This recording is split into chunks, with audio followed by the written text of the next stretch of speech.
Ladies and gentlemen, we are back on this cold Monday morning. At least it's Monday morning for me, but it's noon where George is at, and it's also cold for me. I'm not sure if it's if it's cold where George is at, but the rest of the country, we're under a blanket of snow. We're all stuck indoors, and I hope you heeded my advice from my Twitter post and are tuning into Neighborhood News Network with George Webb, because we are about to give you the real truth news here this morning. George, how are you doing? Great, Andy. I hear a lot of people talking about disease X, and they want to break down what do you think's coming. And the World Economic Forum is all meeting together, and Zelensky's coming down with the Azov guys and Kolomoiskys guys. That's usually when you have a super spreader event, usually in the next 6 to 7 weeks after the Kolomoisky folks get together with the WEF folks, we end up with these super spreader events. We talked about that actually in October of 2019. Kolomoisky's there in Hong Kong, right before the Wuhan games. And now we have a super spreader event, and the Ukrainians do awfully well in those games, if you remember. And the Americans don't do so good, and the Chinese do good. So we always have to watch Kolomoisky. You always have to watch Ukrainian billionaires. You always have to watch Ukrainian crime gangs. You always have to watch Ukrainian crime networks. They just killed Gonzo Lira. I wrote a Substack about that this morning, and we're going to give you our best guess as to what disease X is going to be. We also look at all the people that have been a part of previous mass formation psychosis, and we read their books rather than guess what their books say, and so that we can give you a good idea of what disease X is going to be.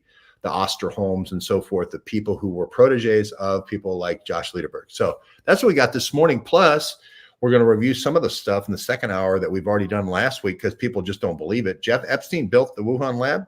Well, not quite. Jeff Epstein was working with Clinton Foundation that did a deal with Sanofi of Venice and bioMérieux that built the Wuhan lab. And 15 years later, when they got it done, guess what? They had a mass formation psychosis during an election cycle, so that we had to go to mail-in ballots.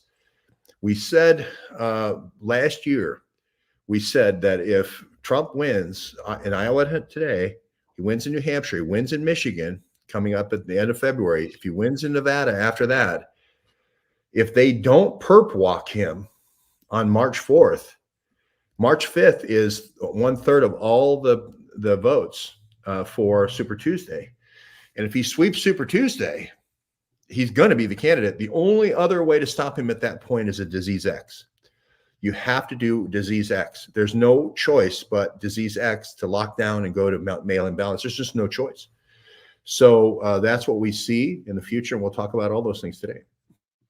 And you are right on point, George Webb. They're going to follow the same playbook they did last time. They came out with all these live exercises right beforehand, and then with the Event 201s, Crimson Contagions, there's a couple other ones in there, and then boom, coronavirus hits, and we're all locked down, and the mail-in ballots hit, and next thing you know, Joe Biden's president, and we were covering the election. That was one of the first things we did, and it was Trump was ahead by a wide margin. Then all of a sudden, we wake up in the morning and there was a midnight ballot dumps, and Joe Biden pulls off the victory. So we're trying to get ahead of that here at Neighborhood News, and I'm sure there's some other news agencies out there that are trying to figure out what the next disease is going to be in the playbook. And disease X is definitely here, and I have a little video from the BBC if you'd like me to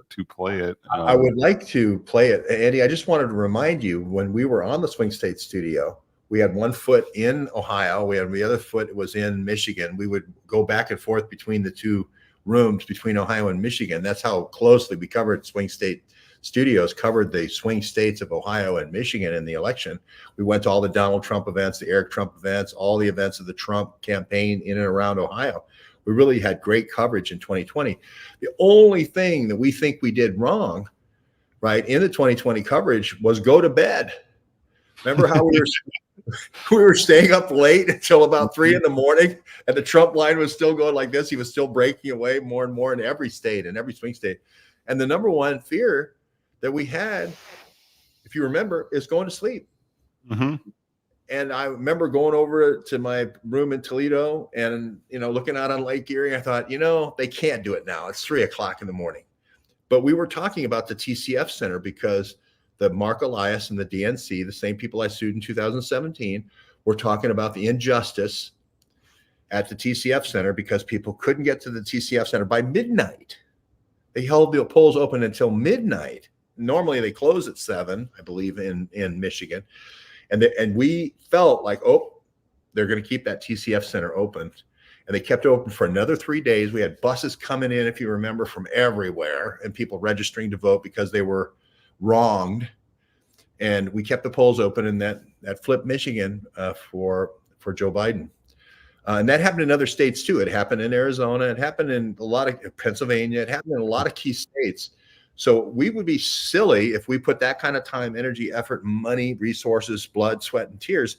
We'd be silly if we would put that kind of effort in. We didn't learn from that coming into this 2024 campaign.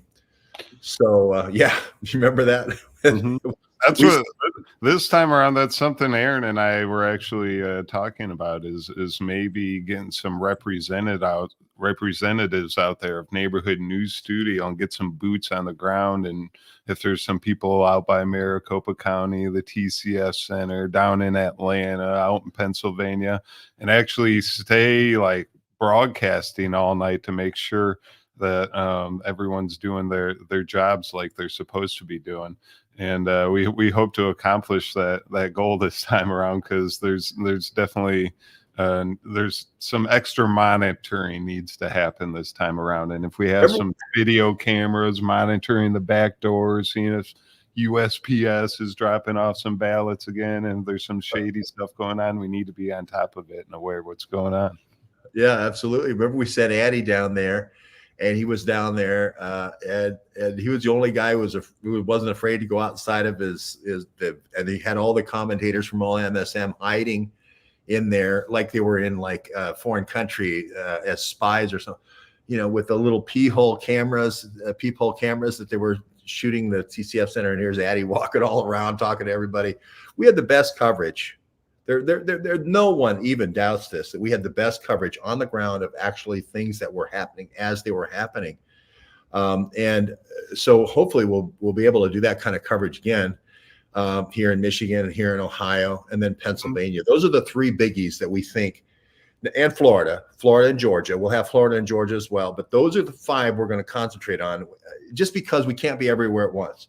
I wish we could be in New Mexico. I wish we could be in Arizona. Maybe we'll get out there once or twice.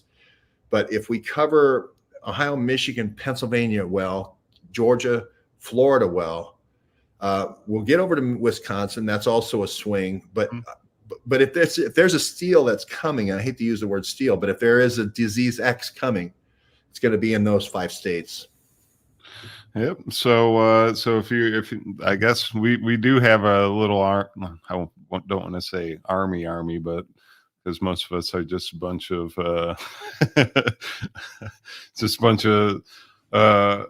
older people just going around like the January 6th event. I don't mean to take that with a grain of salt, people, but it's your phone. We're just filming. It's like, hey, Warren Flood. So, Deborah mentioned Warren Flood showed up at 3 a.m.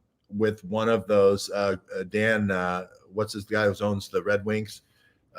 He shows up with his red Ferrari at 3 a.m. That's always when I go out driving on election night with my red Ferrari. I mean, of course, Warren Flood. Of course, we had said if there's funny business coming in Michigan, it's going to be Warren Flood, the guy working for Joe Biden. And sure enough, Warren Flood shows up in his red Ferrari at 3 a.m. So I think we called it pretty well. But sometimes, there's nothing you can do other than film it and then let the world decide, let the world, make a judgment. So there you go.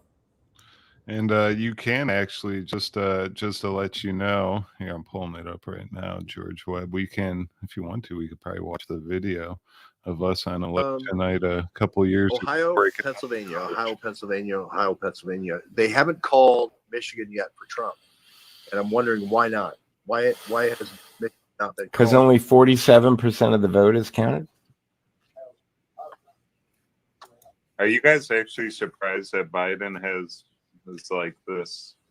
So Close that in off. 2016, I recall in 2000. I think that was the very first time I ever spoke on camera, George Webb, and Aaron does what Aaron does. Cuts me off immediately. It took me like 10 minutes to get some gumption there, and then Aaron, nope. 16 at 2:30 in the morning, sitting there watching. Most of the country was decided. They didn't call Montana yet, and they didn't call Michigan. And inside Michigan, they were waiting on Wayne County, which is Detroit. Now, do you remember your dear friend that you wrote about in your books, who's in Detroit right now, working for Microsoft, no doubt, punching away on the computer there at the Microsoft Warren office? Flood. Where did you take my picture of Warren Flood? He took my whole whiteboard, all my magnets, everything. He ripped it. I know we were going to put the congressional people up Their there. tornado came through. But Warren Flood. He's in Detroit right now. He's probably listening to you on his headphones while he looks for, Guccifer backdoors into. So DNC operative Warren Flood was the key person that his signatures or metadata was on a document, which was called DC Leaks, which is supposedly the extortion document written by a Romanian hacker or someone in the Middle or the Eastern European hackers. But it turned out to have metadata in the Microsoft document for a guy who works for Microsoft Professional Services who worked for Joe Biden. He also had a background in earth resources, mineral resources, extraction resources in the country of Canada. He was an outstanding student in Canada for that, and a great guy to have on staff if you're going to do a Belt and Road initiative where you're going to be extracting resources from countries that you don't own, that you want to declare dominion over. You made this before he even announced for president. Announced his campaign. This graphic was created by George Webb long before the Biden campaign was even a thing. Yeah, right? Warren Flood. Here we go. So, which was the false flag, if you remember, Andy. It was the false flag of the DNC. It was the whole false flag story. It was, hey, we didn't hack Trump. We didn't put Russian operatives in the Trump campaign. They came after us. Here, look at these DC leaks. Here, this is how they got them. Here's the proof. And what they had done is they'd gone in and they'd cherry picked certain things to make various people in the DNC Finance Committee not talk about actually what was happening and how it was an internal leak, not a hack. So this was an interesting thing because we had said that Warren Flood's name was on this accidentally on the Microsoft document. It's sort of like saying John Wilkes Booth did it and then leaving, in the satchel of his horse, all the War Department documentation of paying for his room and paying for his weapons and telling him his escape route and everything. It went right back to the Biden operatives actually doing the fake leak. So it was a nice piece of paper to find. Yeah, Warren Flood. Yeah, creative, big picture thinker meets practical action oriented doer. Data is my jam. That says it all right there, George. You jam it in right at the end. You jam it in. There you go. Well, we can continue watching some of that video. It was great experience in that, and it was a little eye-opening. That was my introduction to George Webb and what you were really doing and looking into. And it was at the time it was awesome going through that process, and that's what led us kind of to go into January 6th because we were covering the election that night, and we saw firsthand everything going down. So we were like, yeah, let's go to January 6th and cover what's going on there. And we all know the insurrection that MSM is trying to push with J6 right now. Yeah, absolutely, Andy. That was a great night, and Aaron let me completely redo the whole room. We had whiteboards everywhere. We had 7 TVs. We had all these feeds. We had all the internet in all of Temperance. No one, we took it all. We took all the feeds. And we had the lights. It was just an awesome coverage, and we were there. We did 8 hours. That was such great coverage. And somebody told me it's your birthday today. Is that true? Yes, or Saturday was actually my birthday. It was a Oh, happy belated. So yeah, I went to the Browns game this weekend, and it was on my birthday. And went with my brother and my cousin and his buddy, and just watched us get just just wiped wiped out up and down the field. George Webb. It was a travesty, but there's only two plays, really, if you think about it. Flacco made $1 million for 2 throws. really, Here's how it works. If we're in the game at halftime, you just need to throw directly to their defensive back twice in a row, and for pick sixes. Okay, so that was the end of the game. Let the Browns struggle after that. After I throw those 2 quick pick sixes, we're done. hmm that's Yeah. what I just like we're talking about with the inside job with what happened in the 2020 election. I think now that the season's over and I can look at the season in hindsight, Joe Flacco was sent by the Ravens to destroy the season ultimately and ruin our Super Bowl hopes. So it was an inside job by Joe Flacco and the Ravens. Absolutely. And they stole the Browns to begin with and went out in the middle of the night to Baltimore. So you knew that it was going to be the Ravens. And Flacco, seriously speaking, he did have a great year. He kind of had his rejuvenation, fountain of youth year. He's done now. No one will pick him up after those 2 quick pick sixes, but at least it was a great year. And the Browns got back in the playoffs. It was great for Cleveland, great for Ohio. This is all of Ohio's team, by the way. I mean, unless you're in a very disturbed southwest corner of Ohio called Cincinnati, and then you have excuses, is all I'm saying. If you can just get Close enough to Kentucky, we understand. yeah, if you can get out of Cincinnati, out of the suburbs, and just get to Oxford, just get to Miami and save your child. Don't drive to Columbus. Sorry, there's no Ohio State there. No, never mind. I know you're a big Ohio State fan, but just get out of Cincinnati. Do not have your children go to the University of Cincinnati. You're going to be fine. That's some good advice, George. If we're gonna take a clip from this show, that is something we should put out there on the internet, George. And Bruce Ivins, by the way, does his bachelor's, master's, and his PhD there. And they are also one of the companies one of the universities get involved in the bioweapons program. So it's an interesting story with UC. They do have a great medical school there and all that. I don't mean to rag on UC, but Kings Island, you notice there's always some kind of mycoplasma, coming off the tower there at Kings Island. Go to Cedar Point. Go to Cedar Point, folks. Yeah, that is. There is a lot of action going on in Southern Ohio, and you've definitely covered a lot of it between like the Nazis coming in. You got Battelle. You got the Dayton Air Force Base. A lot of stuff going on in Piketon and other areas. Some nuclear activity like leading into Indiana and stuff. So there's some people they kind of do look over Ohio, but it definitely takes its place in history. Remember Fernald, Bob Malone? Bob Mueller with the toxic cloud. Toxic clouds didn't start with Krylova and Bogacheva at Republican events in 2014. We actually had a toxic release in 1982 from Fernald near Cincinnati. And guess what direction? There you go. Taylor Swift was a dancing bear cat. Travis Kelce was from Cincinnati, so Taylor Swift is dating a Cincinnati Bear. but we go back. Let's go back to the April when they had Fernald and before the shutdown. Remember, Bob Mueller shuts stuff down by having leaks, right? They pay somebody, an informant, to do the leak, and then it shuts it down. And then now I can move it to Eastern Europe and make profit, U.S. enrichment. But remember where that goes to is Southern Ohio, right? Somewhere around there. Well, he has the bioreactors in Solon, Ohio, near Kolomoiskys and Warren, Ohio.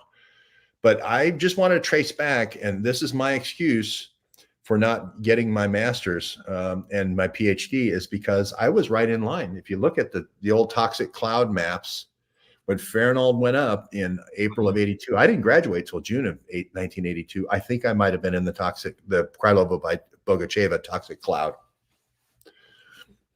I'm pulling up the map right. Sure. East Palace, 1982. Fernald, FERNALDE. They had a nuclear. They did the plugs. They did. What they would do is like little nickel-sized coins, and then they would stack them like those little coin counters you had if you were a paper boy. They'd stack them inside sideways as like a roll of quarters in these nuclear fuel rods. That's what they did at Fernald. So they did all the machining of the nuclear plugs, if you will.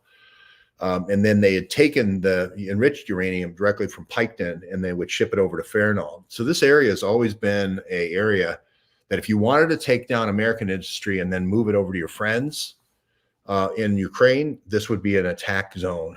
And we've done several charrettes there. I don't know how many we've done in Piketon 3 now or something like that, down in this area. And here's, sorry. That's all right. Here's thought it was interactive, apparently not, but a map of the hazardous waste cleanups in the United States, and that's quite a bit. And just where you're saying, there's a little red dot and a lot of activity there in southeast or southwest Ohio. They also made the plutonium pits over at the mounds. They used to call it the mounds of the old Indian burial grounds.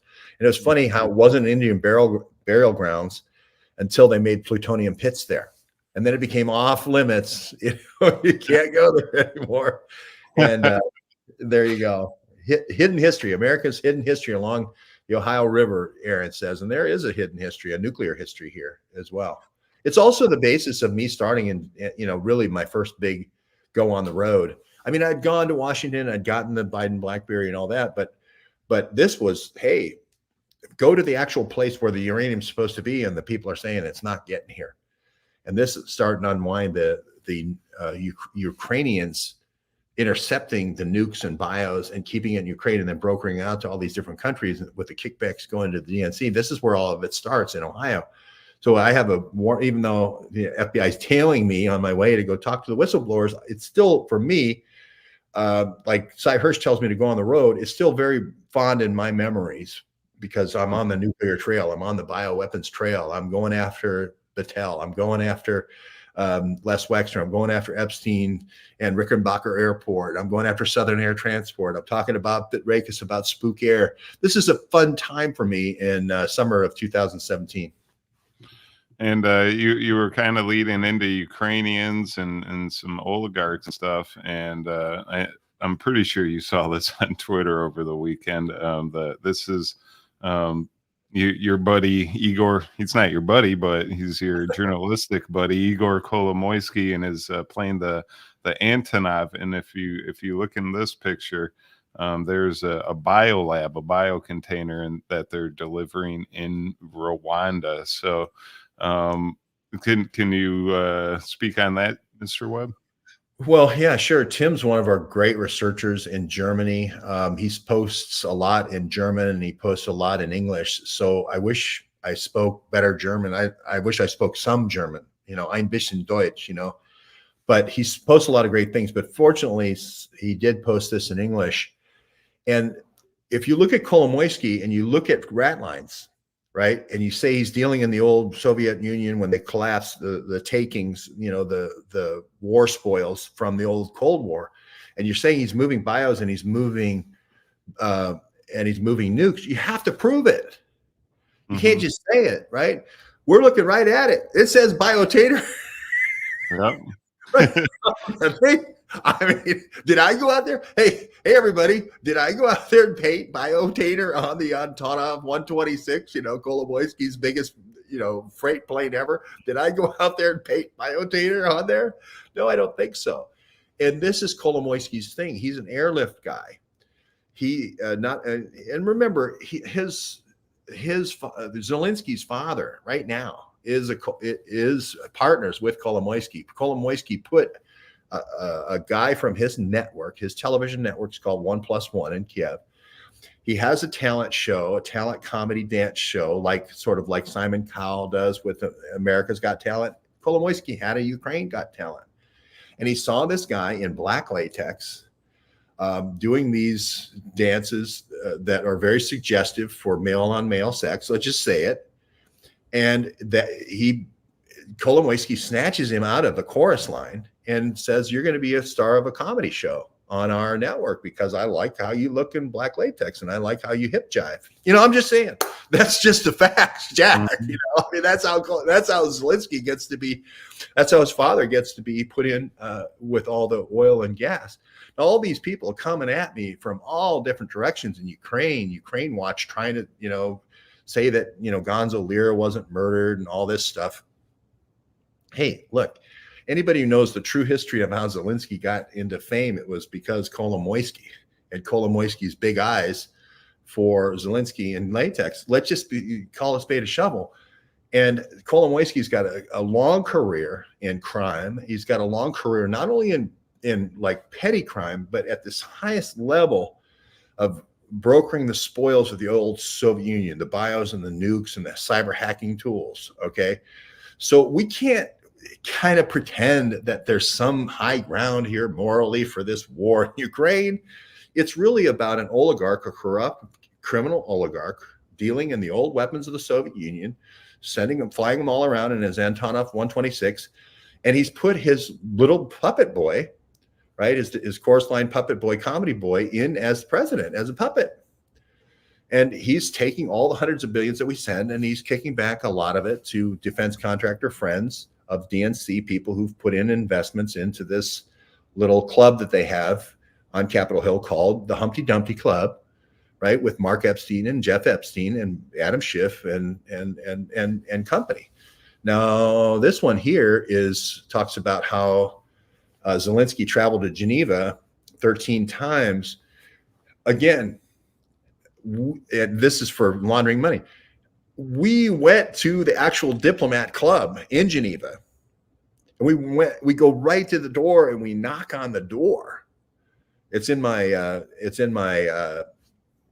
YouTube Rumble videos, right? I like knocking on the door going, "Kolomoisky, I know you're in there." "Kolomoisky, I know you got another bag of cash. I know you're in there, right? I know you got another bag of gold or another bag of platinum or another bag of polonium, right?" So I like that. I like the fact that we don't just read these stories and then say, "Oh, well, that's an interesting story about Kolomoisky." We actually go there and knock on the door. He's a bag man. At the end of the day, Zelensky's a bag man to the diplomatic club in Geneva. I do have your, just to let you guys know, if you want to watch those on Rumble, you can go to George Webb, all one word, GeorgeWebb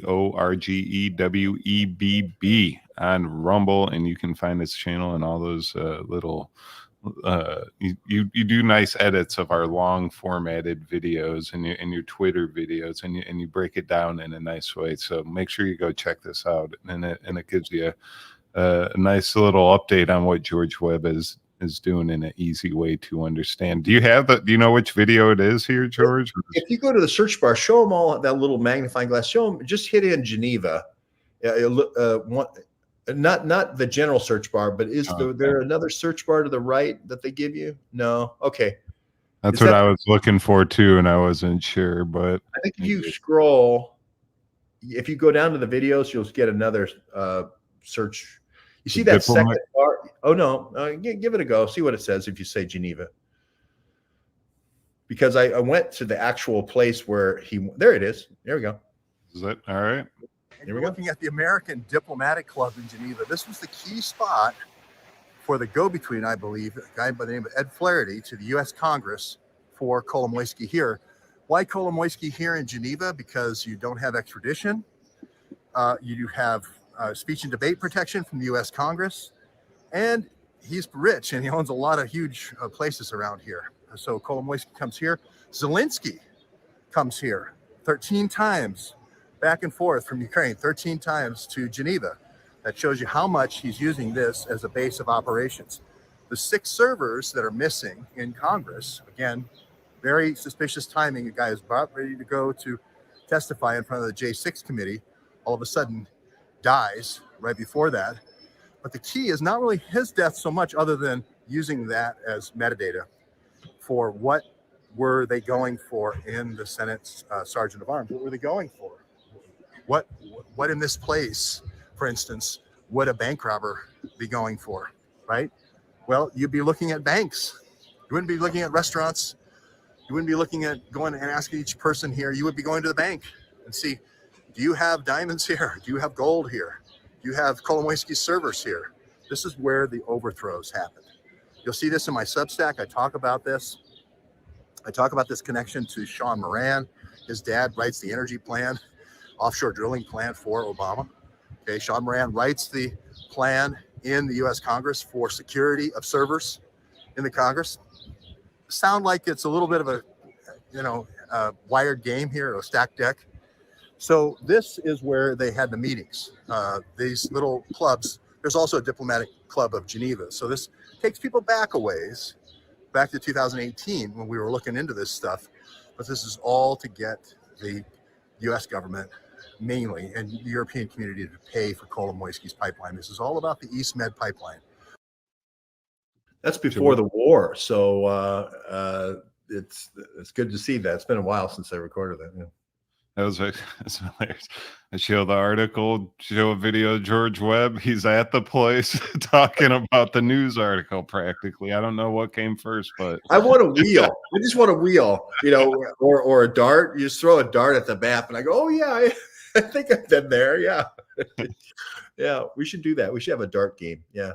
Well, but let's do Disease X, John Campbell, because I'm not making this up. This is coming. They're going to do this. I know it sounds obvious, but they're going to do it. Well, I was actually, before we got into that, I was going to talk about if you want to get into Gonzalo Lira, just so we can wrap up the whole Ukrainian part of this newscast here. You wrote actually a Substack this morning. Once again, follow George Webb on Substack, and you can find all of his investigative work in written format. And walking the investigative tightrope, trying not to die.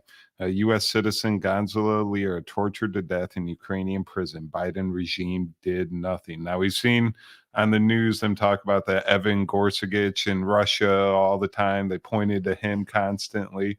I think that was a little bit to distract you from Gonzalo Lira, because he was reporting on what Kolomoiskys was doing it in Ukraine, and obviously this is a sad and tragic what happened to him in a Ukrainian prison, being locked up by Kolomoiskys and Zelensky's men. George, what are your thoughts on this?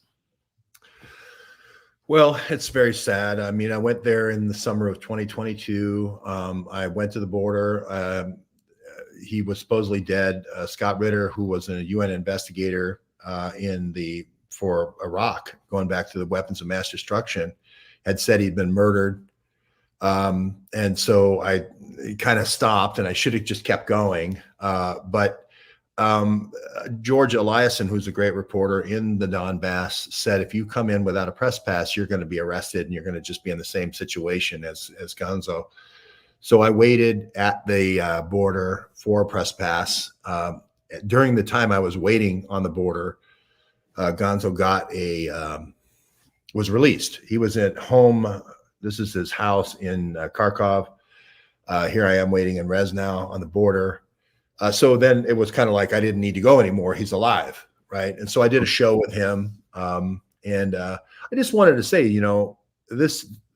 I'd been through this before. Brian Lloyd, a researcher, a friend of mine, Roger Stone's lawyer, had died. Task Force had died.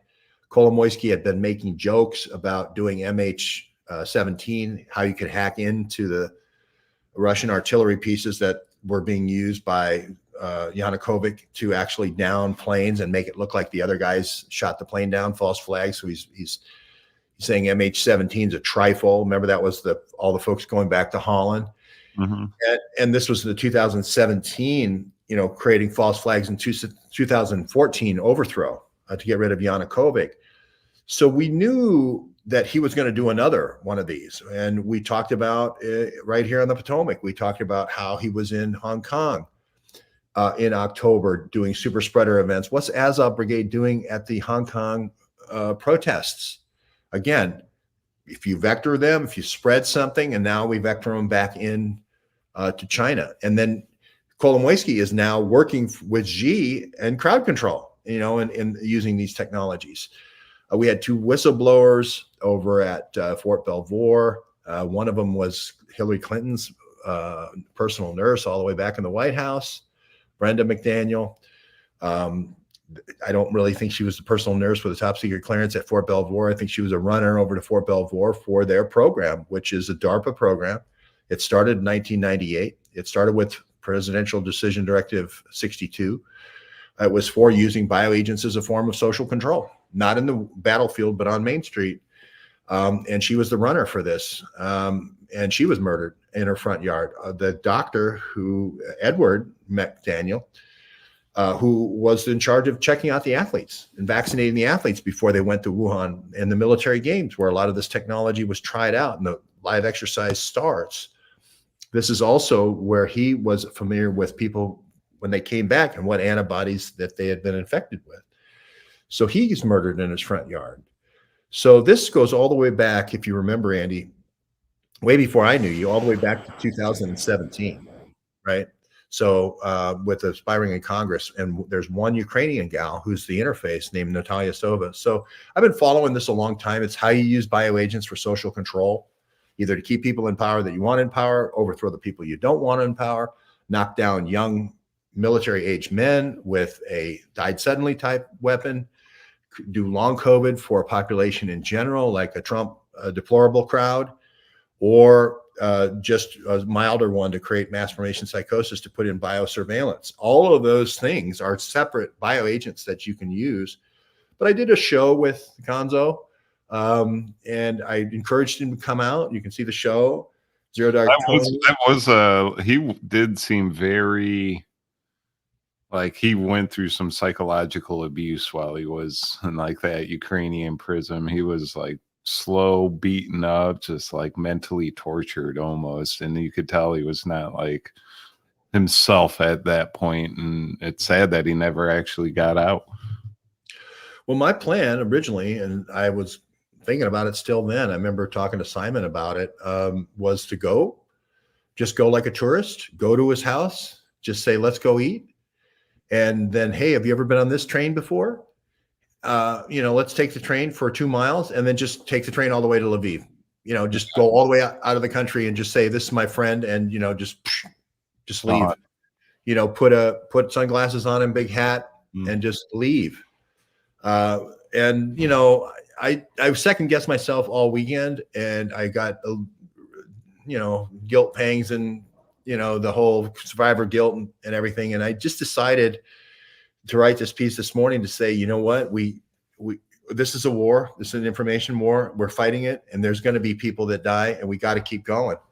Mm-hmm. Task Force, Brian Lloyd, now Gonzalo, the McDaniels, this happens. Mm-hmm.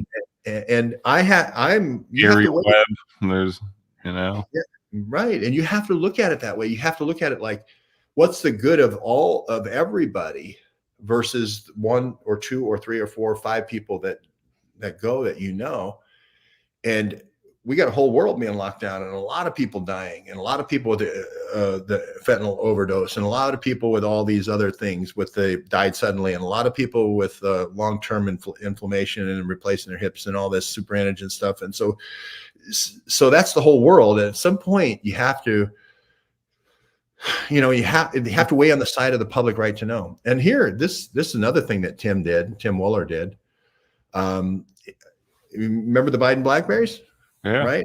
Remember this is a Ukrainian connection to one of the connections to the U.S. The CIA. Burisma and the Blackberries and Cofer Black. And where did Tony Bobulinski say they had one of their meetings? It was in June 1st, 2018. Where?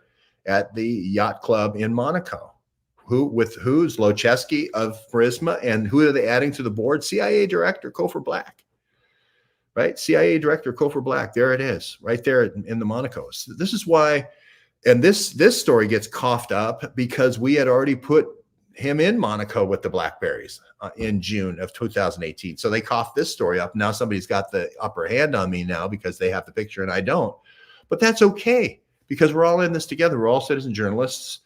And if if I can have somebody smart enough to start looking at where all the directors of the Burisma were on June 1st, 2018, because he knows he has the BlackBerry now, right?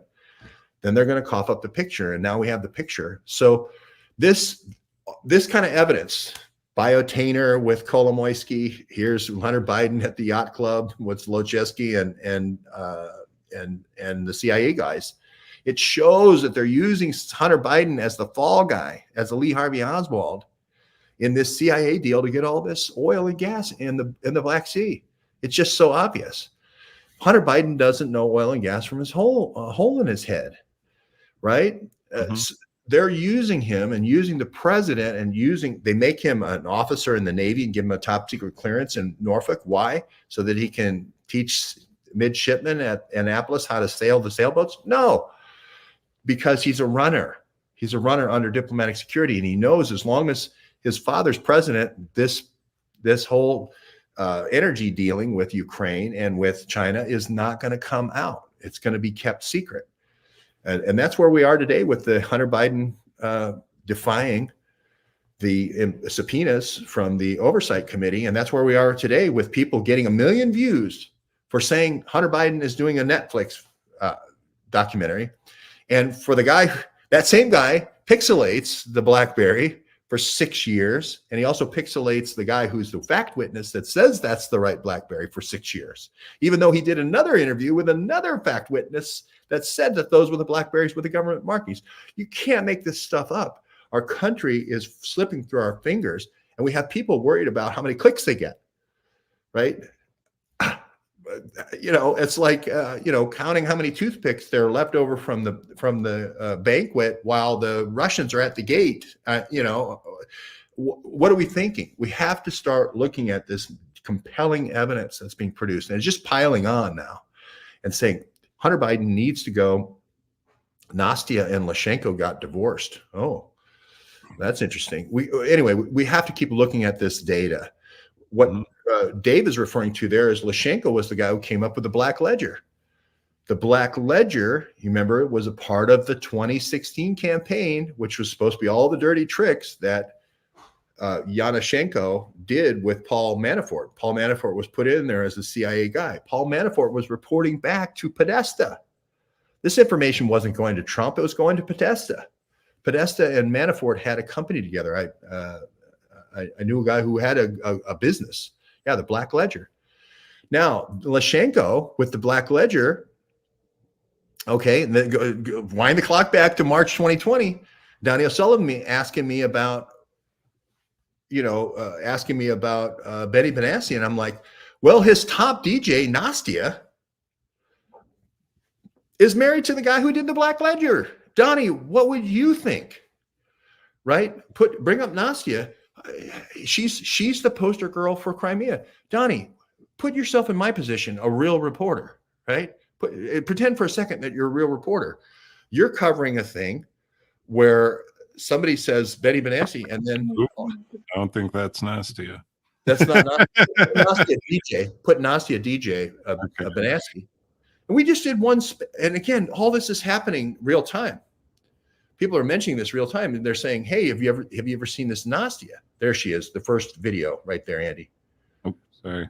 Black and white video. They tried to make her look like a nutcase. Go ahead and play a little bit of that. End of the set, end of the last slot of this session will be by Vitaly Simonenko. He is a new upcoming super fresh artist. He's gonna play multi-live set with different genres, but mostly all around techno music. And yeah.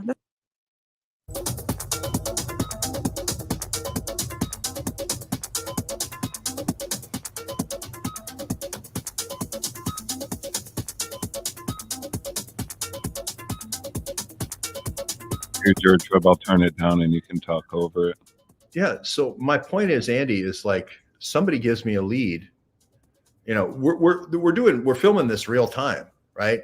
And somebody says, "Have you seen this Benassi DJ named Nastya?" And I'm like, "Well, that's probably not connected. It sounds like it's music." He goes, "No. This woman Nastya is married to the guy who did the Black Ledger." She's also the poster girl for taking back Crimea, because the people of Crimea voted 95% to bring Putin in and 5% to get rid of Simon Mogilevich, a crime gang guy that was running Crimea. I said, wait a minute. You're telling me, hold it. You're saying the first Benassi DJ that you Googled was married to the person who did the Black Ledger to get Trump. Okay. And she was also Kolomoiskys' flower child girl, to her poster child girl, to get Crimea back for Kolomoisky. You got to be kidding me. Right. And I said, yeah, Donnie, what if you were a real reporter? You would have to report these kind of coincidences. I'm not saying there's any connection, but don't you think that's just a little odd that the person who is the poster child for Ukraine is also married to the person who's doing the Black Ledger that's trying to take down Trump? Don't you see that maybe as an intelligence operation, Donnie? And of course, Donnie's kind of like, talking to a wood fence. It's not a lot of lights on there. So, are we doing the impeachment hearings now, Andy? Sorry, no, I was trying to find. I thought it was a little clip. It was 6 hours long. Or what was the clip going to be about? I thought it was Lyshenko played in the Manafort Black Ledgers. Oh, we should do that. Yeah, show the people involved. Yeah, and Lyshenko is not Brad Pitt. He's no Andy Dybala. Whatever happened? You know what I'm saying? You wonder how he marries Nastya. Nothing against him, but you just wonder how that happens. And as Dave's mentioning, Kolomoisky started as a club promoter, and they're spraying the crowd. They're spraying the crowd wherever you go, and he doesn't stop his tour, right? During COVID, he goes through and completes this worldwide tour, and then we have a worldwide breakout of coronavirus. I'm like, if there hadn't been the Crimea poster girl, if she hadn't been married to Lyshenko with the Black Ledger, then I wouldn't even have looked at it, right? But you have to look at these things and go, how could this possibly be? What's this one, Andy? This is that's what it is, like I was trying to find the Lyshenko part real quick. Well, Yovanovitch, she's a piece of work. She was actively engaging with a company that is sort of like, I can't remember, Blue Sky or whatever, but it was one of the cutouts that Media Matters does, right? I mean, it was right out of the DNC cookie cutter cookbook for political operatives. It's like she's sharing all the text information and laundering it through this third party so that she can get it over to Vindman to buttress his testimony.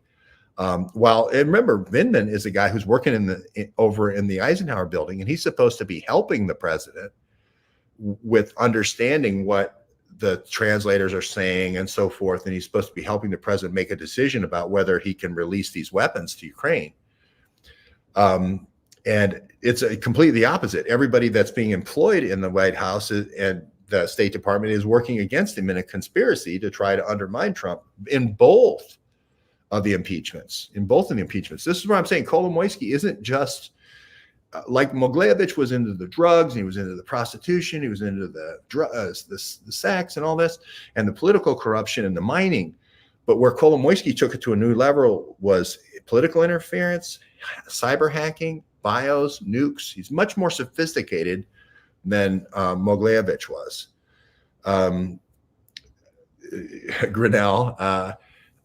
Richard Grinnell, Donald Trump is talking about ambassadors that aren't actually a part of a team to take down Trump, I think, in this tweet. Do you want to listen to this at all, or? I would go forward in this a little bit. If you could, the one I remember the most was Kolov.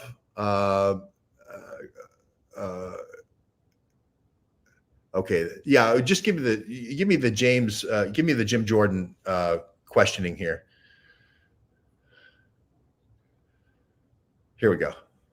The chairman has gavelled out all of my colleagues with their unanimous consent. I am going to read for the record many of the chairman's comments in September of the importance of hearing from the whistleblower. Again, Ambassador, thank you for your patience. Thank you for your service. But since we haven't been able to conduct ourselves in normal procedures, I'm just going to use the 5 minutes for this. September 29th, in the Wall Street Journal, quote, the whistleblower at the center of the impeachment investigation of President Trump will testify in the House very soon. This is a quote by the chairman. USA Today, September 29th. Talking with ABC News this week, Schiff, the Democrat who chairs the House Intelligence Committee, said the whistleblower would testify very soon. And the only thing standing in the way was getting security clearances for the attorneys representing the whistleblower so they could attend the testimony. From Vox, September 29th, Rep. Adam Schiff said Sunday the whistleblower at the center of a growing scandal surrounding President Donald Trump will testify before the House Intelligence Committee very soon. On CNN, September 29th, Schiff said Sunday on ABC as well as NBC's Meet the Press that he expects the whistleblower to testify very soon. The Washington Post, September Jordan. I thank the gentlelady for yielding. I would also add that the chairman has promised we'll get to see the transcripts. But there's still 4 people we've deposed that we have not been able to see their transcripts, have their transcripts released, and therefore the testimony they provided we're not able to use in these open hearings. If it's an open hearing, all the available testimony from depositions that has been taken by the committee should be available to be discussed for the American people to see. But no.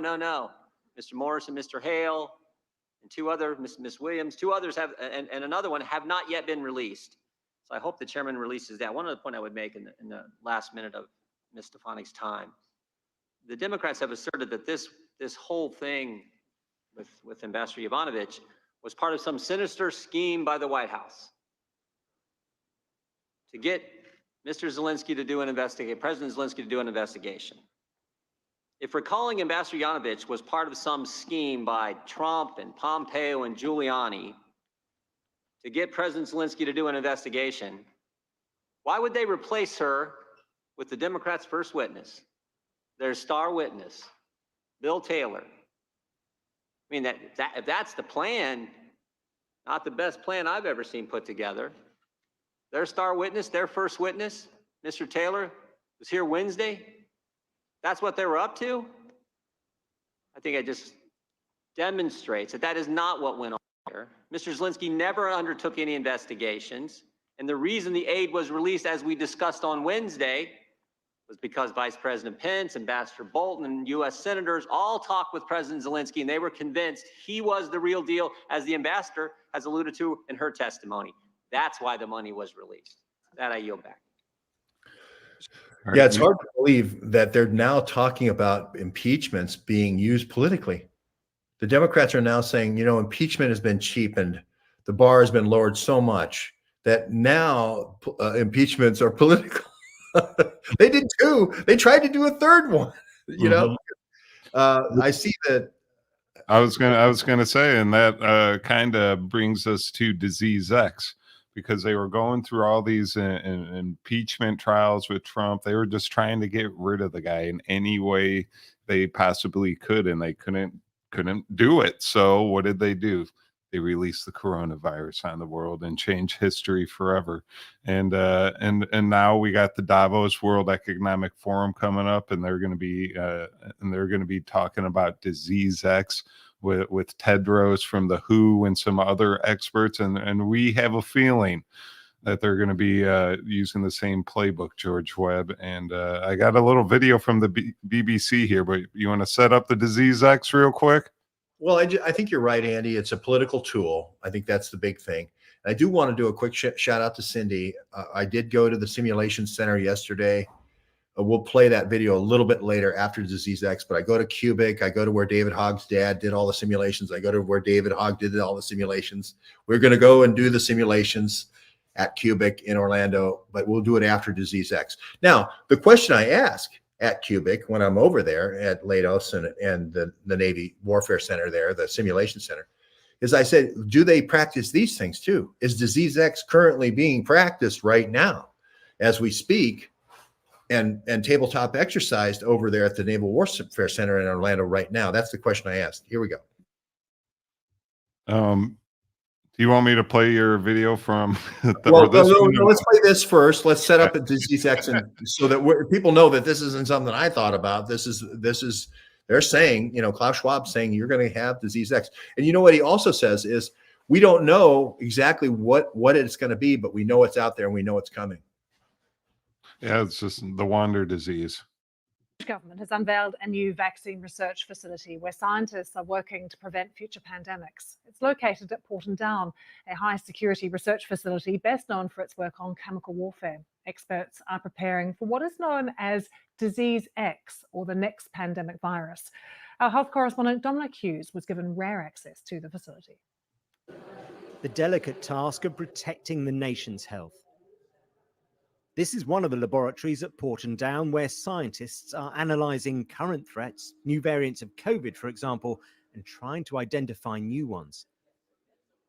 Inside these purpose-built labs, more than 200 scientists working for the UK Health Security Agency are helping to develop and test vaccines against a range of diseases. It's vital work to keep us all safe. We've got, in many respects, the toughest job in the world, which is to protect health against infectious diseases and environmental hazards. And it is tough because we know that the risks of new and emerging infections, including those of pandemic potential, is increasing. For decades, scientists at Porton Down have been involved in medical research, as well as the work on chemical and biological warfare, for which the centre is perhaps better known. During the pandemic, laboratories like this one played an absolutely vital. I got your John Campbell video if you want to play that too. I don't know if you, I just wanted to showcase. Yeah. Okay. Yeah. Role in assessing how effective the vaccines were in combating the coronavirus. And that work continues today. But as well as monitoring how effective existing vaccines are against new COVID variants, the new Vaccine Development and Evaluation Centre is looking at emerging threats for which no vaccine yet exists. One of those is Crimean Congo hemorrhagic fever, a virus that is spread by the bite of an infected tick and is fatal in about 30% of cases. A serious outbreak occurred in Afghanistan in 2017, but the disease is widespread across Africa, Asia, the Middle East, and the Balkans. Changes to climate and the way we live mean viruses like this one could find a way to the UK. But equally, the next pandemic could be caused by a virus that has yet to be identified, what experts call Disease X. Dangers known and unknown. These scientists will be working to make sure we're prepared for both. Dominic Hughes, BBC News, Porton Down. Well, on that very issue of Disease X, I've been speaking to Professor Dame Jenny Harries. She's the Chief Executive of the UK Health Security Agency. And I asked her how scientists prepare for a threat when they don't know what that threat is.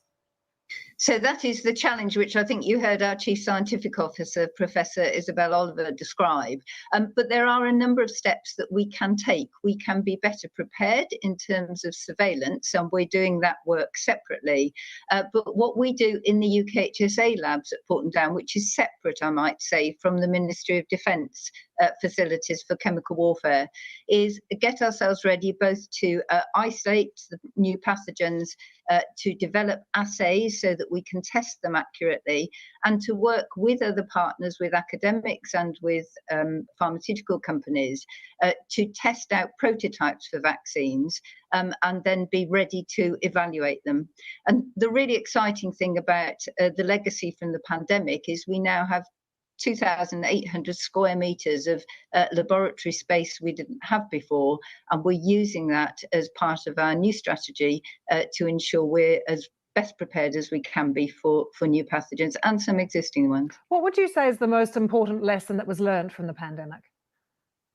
So I think I was going to say partnership was the immediate work that comes to mind, and that's obviously we see that when we work with our Director of Public Health, for example, in responding to all sorts of infectious disease and chemical and radiological incidents, but actually it applies very much to working with industry as well.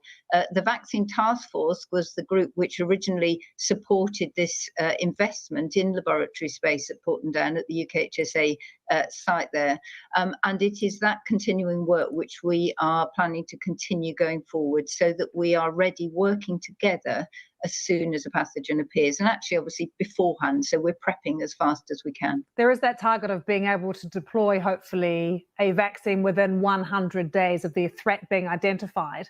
How close are you to that particular target, to making that realistic?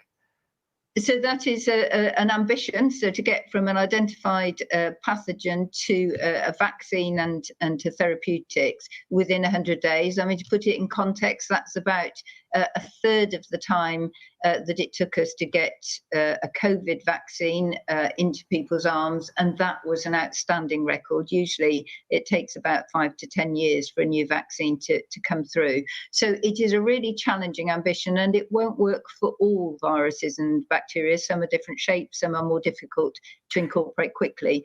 But I do think it is possible for many.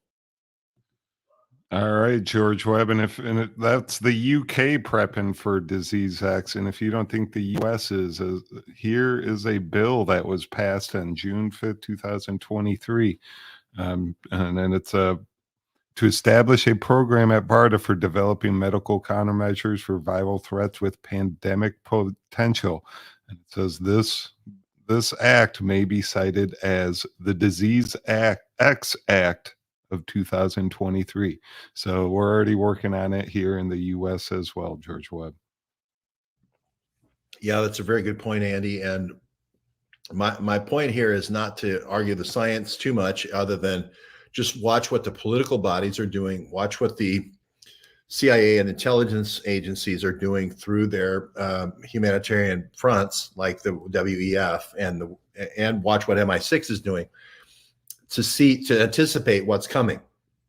And it looks like Disease X. Now I saw the various folks in the chat talking about H7N9, and I think we talked about this on Friday. It kind of hurt my feelings when people said I had not done anything on H7N9. We went to the grave of someone in San Diego. We went to Point Loma graveyard and of someone who had died of H7N9. Had first been deployed in, we feel, in 2009 against aircraft carriers in the Suez Canal. It could have been other places that this young aviator was killed, but that's who paid for our trip there. So I don't think we forget that very easily. And so we're certainly watching places like the Erasmus Lab that do gain a function, not saying that they didn't blow the whole coronavirus out of proportion, not saying they don't have attenuated viruses for doing social control and getting what they want for biosurveillance. But two things can be true at the same time. You could be doing gain of function so that you can be doing stuff like this to take out young fighting age men, or to do a general inflammation, cause general inflammation and sort of mini cytokine storms to sort of rust the deplorables, to sort of to take out their immune system so that you can do directed evolution against a population you don't like. You go back to Jonas Salk with the first yellow fever vaccine at the University of Michigan. He said, we only have to change evolution just slightly. Just slightly. We only have to direct evolution just slightly to make the world a better place. And that's exactly what they're doing in a lot of different ways with diseases and the human population.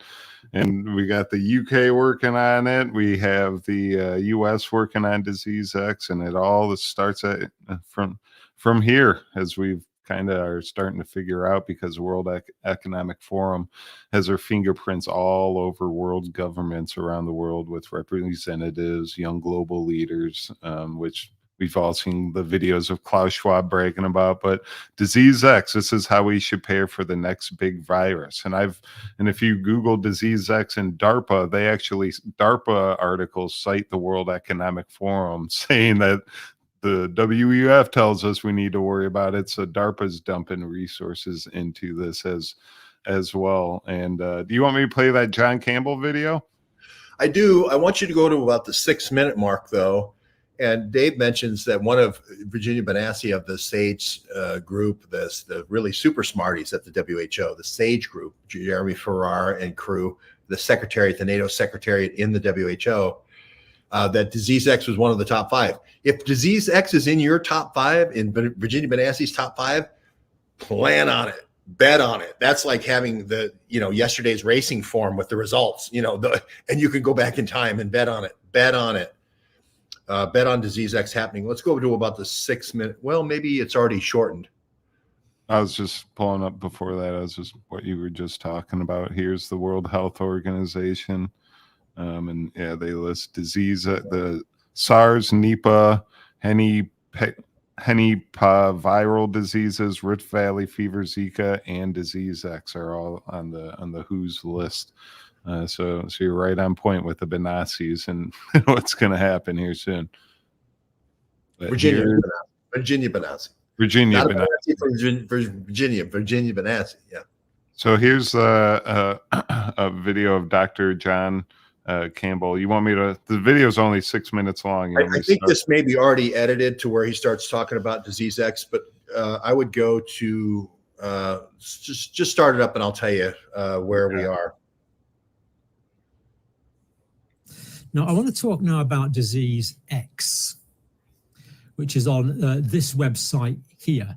This is the World Economic Forum site as far as I can derive. Disease X, this is how we should prepare for the next big virus. Wow. So this, you can listen to it here or you can read it there. It's all very easy to understand while being rather difficult to understand. Now, disease X, I've been teaching this sort of thing pretty well full time since 1990. I know I've been a clinical nurse since 1975 when I was a first year student.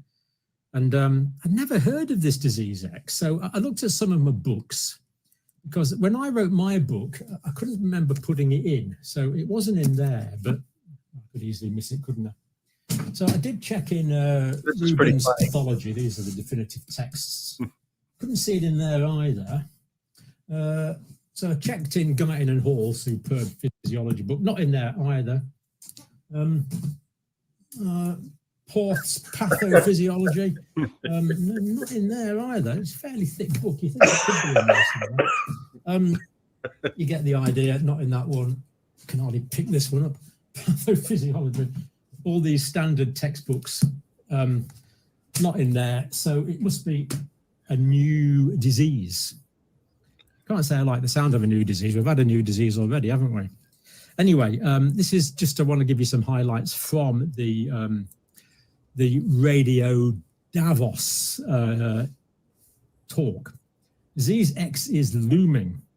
The world needs to be better prepared to tackle a future pandemic.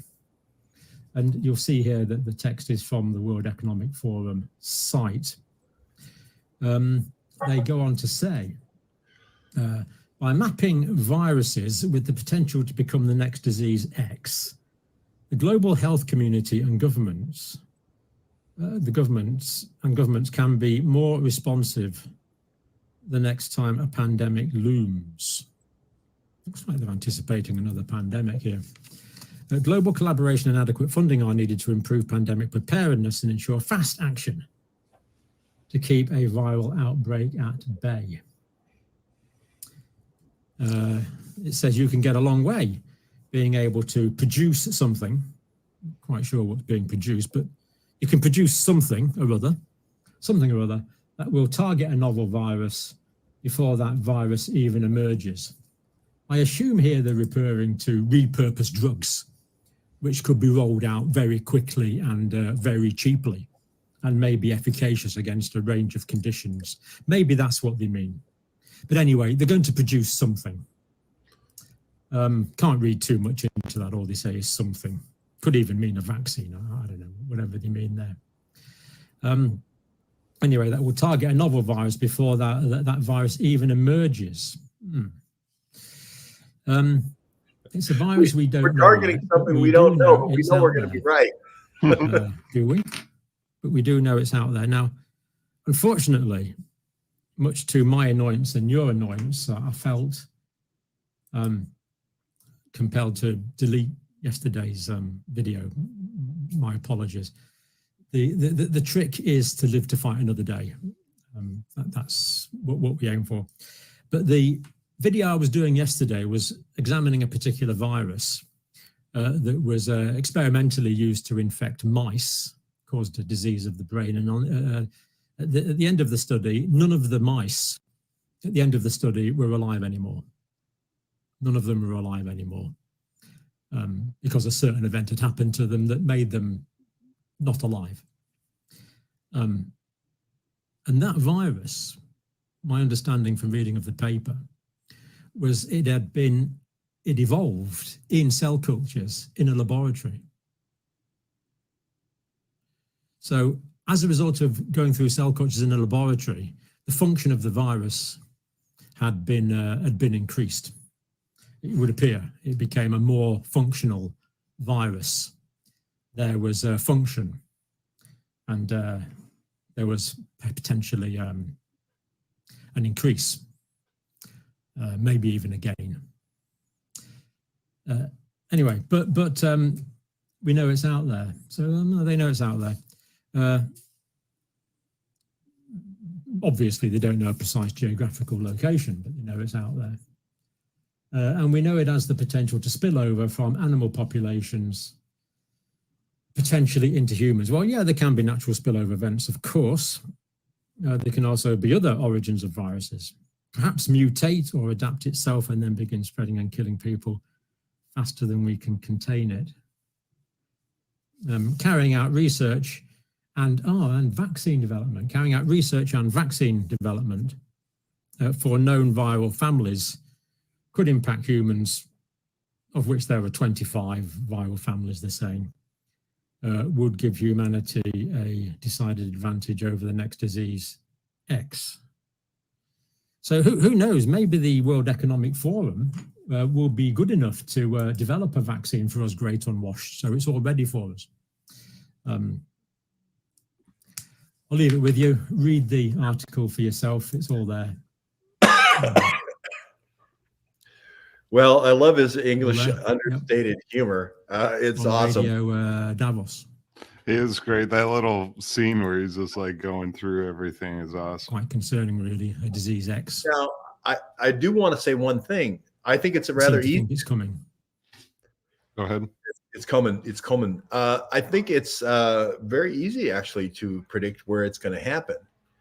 It requires two things, though. You have to identify where Matt Pottinger is, okay? And he's usually going to be near a Trump orbit somewhere, either in Bedminster or New York or in West Palm Beach, Florida. Then you have to correlate, do an intersection of where Alina Habba is. Alina Habba is his lawyer right now in the current trial. So that's their spy. That's the spy they've got in there, tracking Trump, getting access to all the papers that Trump has. So that's your minute-to-minute update spy. And then wherever Alina Habba is picking up dry cleaning for Matt Pottinger is going to be the place of the attack. X marks the spot. Disease X. So if it's the dry cleaner in West Palm Beach, the attack on Trump with disease X will be West Palm Beach. But I think this disease X is going to be vectored at Trump. It's not going to be Zimbabwe or Rhodesia or, whatever, it's not going to be Swahili land where the biotainer is going. It's not going to be Rwanda where the Kolomoiskys biotainer is going. It's going to be wherever Trump is. That makes sense. I wonder if Trump ever did the 23andMe, the genealogy sequencer, because if they got it from his brother, don't even need, because of the work they did with Rickey and Daryl Galloway, Bob Malone's partners, you don't even need Trump's DNA anymore. All you need is a close relative to reconstruct Trump's, and I'm sure they've had Alina Habba's probably grabbed 10 different Big Mac sandwiches, wrappers, and gotten his DNA. And this disease X, we know it's out there. We don't know what's going to hit yet because we don't know where Trump's limo is yet. We don't know where Alina Habba is going to pick up the dry cleaning, but we know we've mapped this chain from Matt Pottinger to the dry cleaning to Alina Habba. We know that that's going to be the attack vector. We know that. Just a matter of where the dry cleaner is going to be at this point.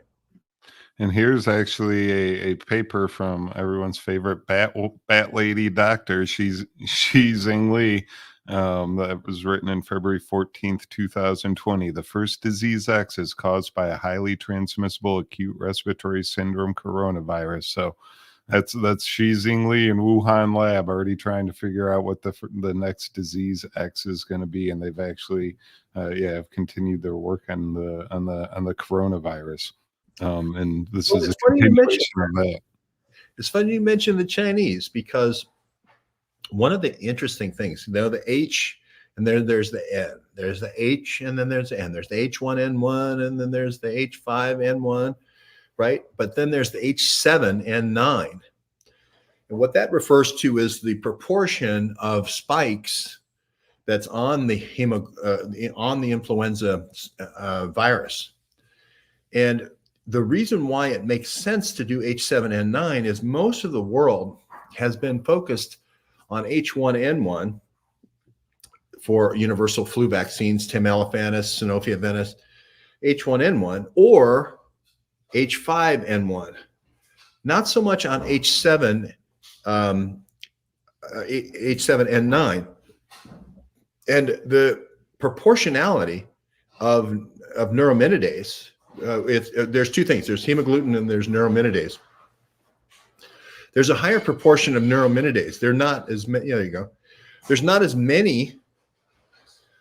They're not as tall. The spikes are, the neuraminases are not as tall as the, but the one thing that differentiates this particular virus is there's more of the neuraminidase than there are of the hemagglutinin, making it more of a target.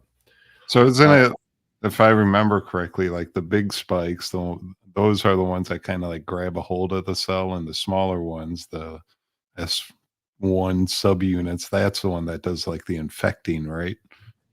There could be a furin cleavage site in the hemagglutinin.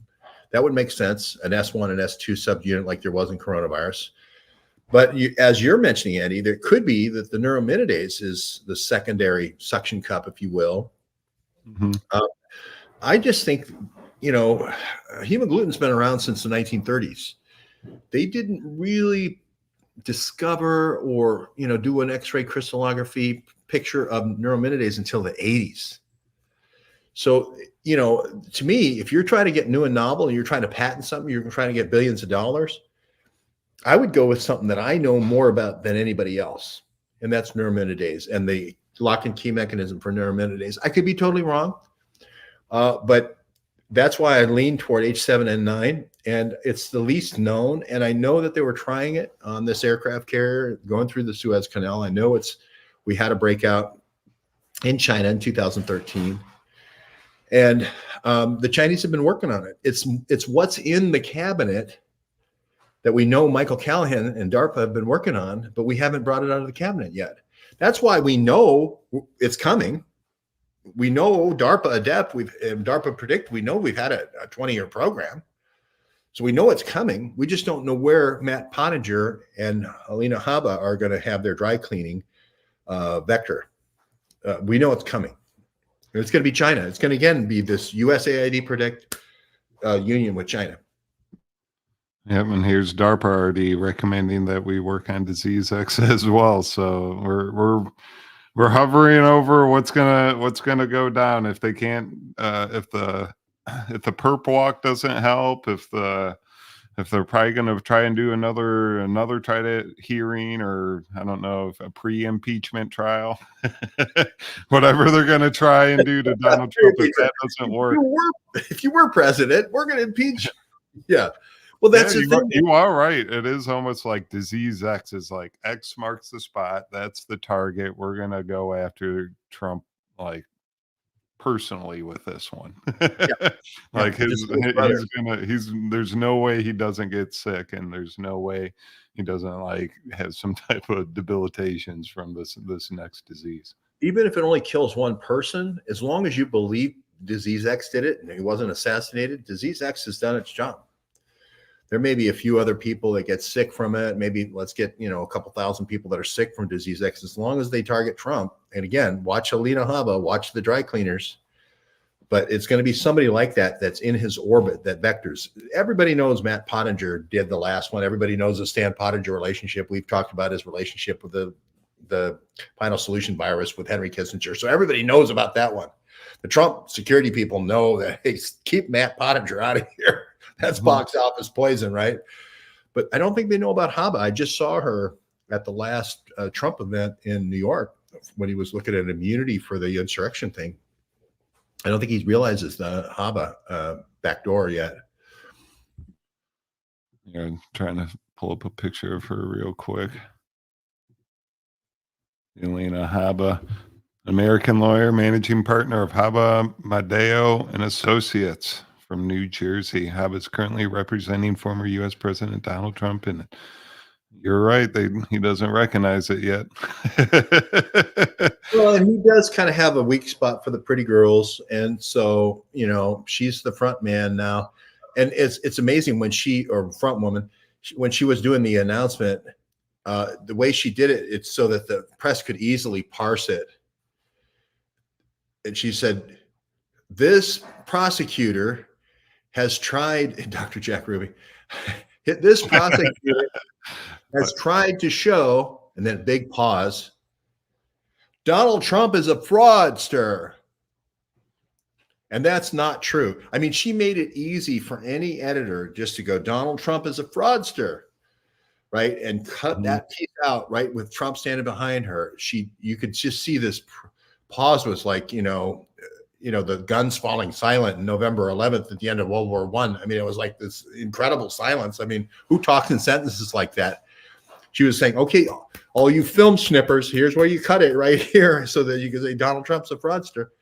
It's so obvious to me. I don't know why the Trump people don't see this, but she picked up the dry cleaning for Matt Pottinger and Bedminster as well. She's the one who has access to the documents, the top secret documents. Matt Pottinger, again, sharing the documents, trying to come up with a reason, an alternative reason, an parallel construction of how these documents aren't with Trump. They're missing, right? Trump's going through and saying, hey, where are my documents for killing Soleimani? Where's the thing that we talked about at Mar-a-Lago when I killed Soleimani? Where's the file? Those documents were stolen out of her car when a Range Rover, a brand new Range Rover, and they have pretty good anti-theft on these brand new Range Rovers, was stolen in Long Island, drove all the way to Bedminster in New Jersey, busted through the gate, knew immediately to go to her car, busted into her car, went and got that file, the Soleimani file, right? Put the Soleimani file and those other files, the top secret files, in the car, and then drove off and then got away into Bedminster at Trump's location. Now, how could that possibly be? To me, that sounds like a setup all the way around. It sounds like they paid the guard at the gate to hold the gate up and then take a walk for $1,000. It sounds like they had the people come in. They knew exactly where to go. They didn't bust anything. They just opened the door. They picked up the top secret files and then they left. And that was right before the Trump raid. It was right before the Trump raid. And she admitted on national television that she was the last person to touch the files in Trump's desk. She admitted the crime. The hardest crimes to prove, by the way, are the ones where the people under the focus admit to the crime. Because everybody says, yes, I know. I admitted that in national television that I put those files there. And I was the last person to touch the files. Now what are you going to do?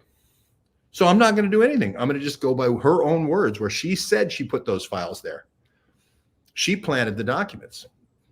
And until people realize what she said on national television, I don't know what to say other than watch what she says.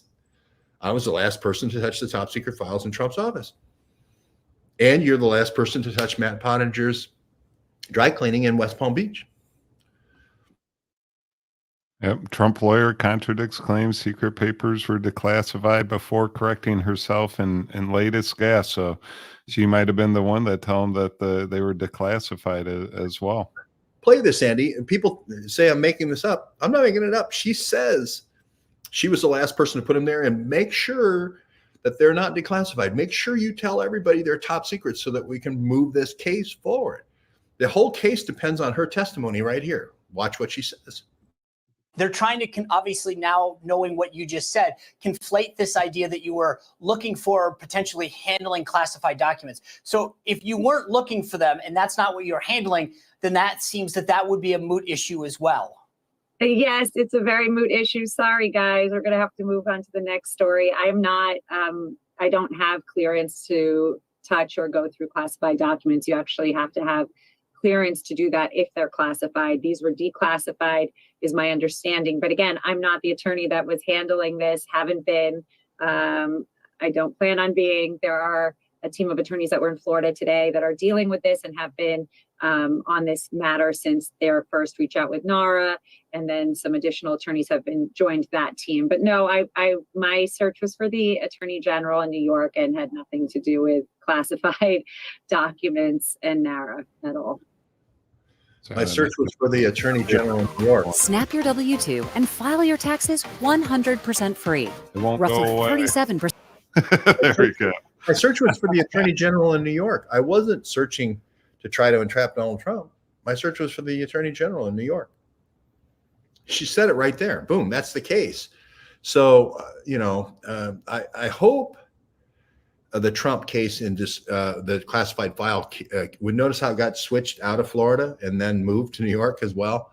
That's a nice bastion of liberal thinking. But you just had the immunity trial. Wouldn't the judge be able to rule on that by right now? This is why I'm saying I don't think that these lawfare things, they're very technical, and there's little subtleties involved and testimony. And then if Trump gets disqualified because of one of these things, it's going to seem very political. It's going to seem very dirty, tricky, right? And people are not going to accept that. And so then they're going to vote even more for Trump, and it's going to backfire again. Perp walking Trump on the 4th of January when this trial starts, the insurrection trial starts, again, is going to maybe backfire. And now people are not only going to vote, they're going to go drive around to all their relatives and pick them up and take them to the polls. So that's where you end up with disease X as your only option, I think, sometimes. All right, George Webb, do you want to switch gears into the mass formation psychosis videos and the Bill Cooper? I always can talk about mass formation psychosis. It's one of my favorite topics. All right, here we go. I mean, that's what we're trying to uncover here. You to the NAWCTSD, a what seems to be a mass formation psychosis CIA cutout training center, or military cutout training center. I'm not sure which arm of the military, but here's George Webb right in front of the center. You just want me to play the video? Sure, why not? Let's go crazy. All right, here we go. Okay, hello everyone. George Webb. We're here in Orlando at the Naval Support Activity. Naval Support Activity Orlando, of course, Lados just down the way here. Of course, this is the place where simulation and training is quite famous. You may remember the late Bill Cooper, who was Naval Intelligence, talking about simulation and training and talking about this location, about how all future anti-gun simulations in order to train assassins was done here. I don't know if that's true or not, but there it is. There's the Naval Support Activity. It is all the simulations being done here by the Navy, the Army, Air Force, and so forth are for various mission planning. So if you're planning a bombing mission, or if you're planning to do sweeps for diplomatic raids or whatever, first-person shooter type games. A lot of people think the first-person shooter.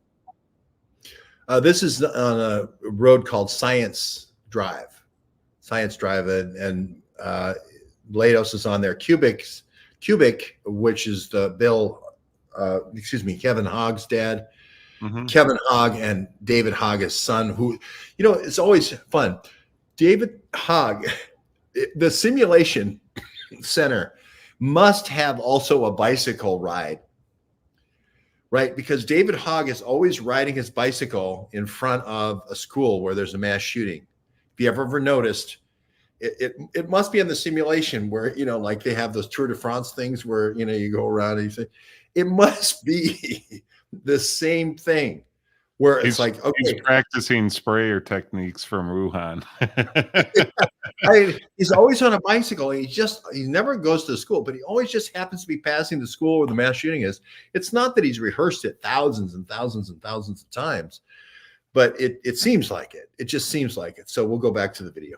Yeah, it's almost like he's staying at a hotel just around the corner, and he gets it's going down at 3 o'clock or whatever, and just hop on the bicycle. So there's no tracing of cars or anything like that. You're on a bike. No one can track a bike. It is on UCF's campus, by the way. Yes, it is. I see a kid's comment. Yes, on the UCF campus. Yes. Is this by the Resilience business park? It's a little bit to the north, 10 miles to the north in Alachua there. This is on the UCF campus. Yeah. Okay. UCF, just if you guys didn't know, also has a big like NATO school. It's like they do like NATO training programs and stuff. So a lot of like NATO kids go to UCF. Yep. The video games were actually developed here for the military first. I could tell you absolutely that's true for mission planning for aviation. I sold a lot of those simulators many, many moons ago to these folks. The important part here is, how does this play into these mass formation psychosis events that we have in our country's history with the mass shootings? As again, Scott Pelley, 60 Minutes, wouldn't assign me, here's SAIC with, ISAC. They wouldn't assign me Alex Jones being a Sandy Hook denier, when I actually said no. He had help. Lanza had help, at least 2 other shooters. And this is how you would take a very highly unpredictable situation, like going into the school after shooting your mother, then shooting into the glass, through the glass doorways, going by a guard, corralling all the kids, all 26 kids. Remember, they all had neurological difficulties, and the 6 teachers for those special ed kids, all to be corralled in one room. That's something that you practice in places like this over and over and over again to get 26 killed and only 2 wounded. Those kinds of numbers don't happen naturally. They come from rehearsal in simulators like this. This is the same thing, of course, that pilots do to make sure they can do 330-degree turns, hairpin turns by the Pentagon with remote flight capability, with remote autopilot capability, so they can hit the auditors that are looking for $1.2 trillion that has been sequestered by Israel, diverted through black projects to countries like Israel. And Dov Zakheim and his systems planning, you can see right over here, Lados, and see all these other Science One. All of these places are military training software locations for first-person training, whether it's aviation or on the ground with machine guns or bioagents, right? Remember, it's Taj Azarian, the Rockefeller Foundation, who does all the genome testing, the whole genome testing, right here on the University of Central Florida campus, for finding out how the virus is mutating. Right? Remember those whole genome studies he's doing for Rockefeller, Taj Azarian, close friends with Ira Longini at the University of Florida. They provided the early data for the pandemic and how everyone was going to die in the pandemic, the 20 to 50 million killed. Remember all that? Taj Azarian, UCF, right here, along with Ira Longini at UF. And who's writing the purchase orders? Who's writing the purchase orders? That's usually a good place to start when you're doing investigative journalism. Who's writing the purchase orders? Well, we don't have to guess. It's Lados. 10 billion over 10 years. Who got the purchase orders before that? SAIC, Stephen Hatfield, right? Who got the purchase orders for that, for the same program, for the same bioagents program? Who got the same PO? Salk Institute. SAIC, Naval Support Activity in San Diego. We're just following the billions, and we're just asking, are you taking the billions? Are you taking the billions and doing things like domain? What we saw in U.S. Virgin Islands on Little St. James with domain looked a lot, with the domain program they were running there in 2002, looked a lot like Bob Malone's domain program in January of 2020, and actually go back to November of 2019. How could that possibly be if it wasn't a repurposing of the same investment, if it wasn't a privatizing of the DARPA investment the public paid for? We have a right to ask those questions. As journalists, we're allowed to ask about public dollars being spent for these programs, and especially if they're being used against the people of the United States to create mass formation psychosis. That was beautiful, George Webb. Absolutely beautiful. Well, I see the comments, talking about David Hogg having a patent in Orlando with, I don't know if that's true or not. Yeah, here's, like you're saying, the University of, I have a little video for you too. Okay. University of Central Florida, this is straight from their website, collaborating with the NATO Innovation Hub on security and defense priority challenges.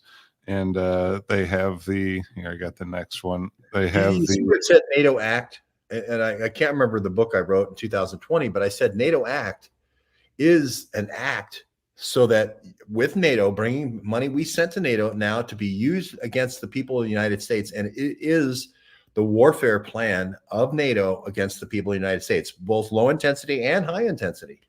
And it's based in Norfolk. This is why I say this is so important, because this is where Hunter Biden had that's where he got his top secret BlackBerry. So here we go. Yeah, and here's still from the UCF website, the IST School of Modeling, Simulation, and Training. And I have a little video ready that some students of the school made, breaking down what they do exactly.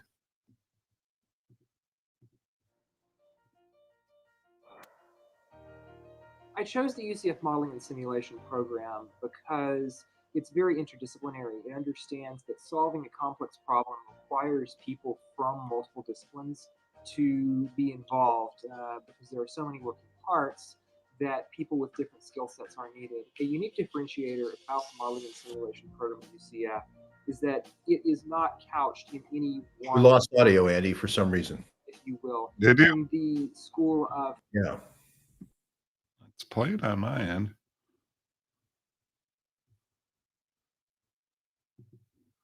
Give me 1 second, I'll reload it. But go ahead, George Webb. You can.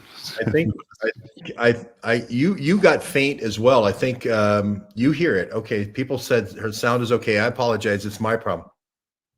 It is kind of faint. The guy is talking very low. I can jack it up a little bit. Go ahead. I apologize. Myself to go outside of simply this area and these professors and deal with other faculty members, other professors, other students in other departments. Simulation and modeling are more techniques than a particular domain. So for you can take your interest in, say, the medical field, or maybe in psychology, or even, your hobbies like extreme sports, and you can use those in a way that is beneficial to both yourself and for other people. Orlando and Central Florida have grown to become the epicenter of the world for simulation and training over the last 50 plus years. It started very humbly back in 1965 when the Army and the Navy moved a group of simulation experts from Long Island, New York, to what was then the Naval Training Center, which has since been closed, but is now Baldwin Park. That used to be an Air Force base before, and then it was a Navy base. And for several years, it housed the nucleus of what has grown into the epicenter of the world for simulation and training. Off the gas. This Air Force major is landing a fighter plane. And then I'll be watching the airspeed right here as it slows down. Using nothing but the instruments and his instincts. It's very small, actually. It only holds 2 people. Today, it's a simulated flight. No real airplane, no real weapons. But after 8 months of training, RPA pilots from Randolph will fly fully armed aircraft like this one without ever leaving the ground. Central Florida is the center of excellence probably in the world. Well, we've got the Navy with the Army, we've got Air Force, Coast Guard, Marine Corps, etc. The university working as part of this three-way partnership: industry, government, and academia. Simulations for training ends up doing two things. It saves money as opposed to other methods of training, live training. Good example would be flying aircraft, very expensive. Learning to fly in a flight simulator is much less expensive. And you can do things, practice things that are not safe in the actual environment. There's not a lot of industrial engineering programs that have a modeling and simulation background that we have. So with Dr. Lee and Dr. Ravel and myself and different students, we are looking into the distributed and simulation type of environments and looking at different tools that have us, do some research that separates, ourselves from any other modeling and simulation program. One of the good benefits that we have here in the lab is that we're involving undergraduate students to actually conduct some research with us on the virtual environments and the leadership and safety type of trainings that we're doing here in the lab currently. We have a number of graduate students at the PhD level and master level working on creating this type of scenarios and looking at the awareness that can provide this type of virtual environments to trainees. Orlando is a slam dunk when it comes to attracting talent, retaining talent, just not from the base that's here. It's the center of modeling and simulation for the world. The ECO network for modeling and simulation, or the National Center for Simulation, another one, is just perfect here for a modeling simulation business.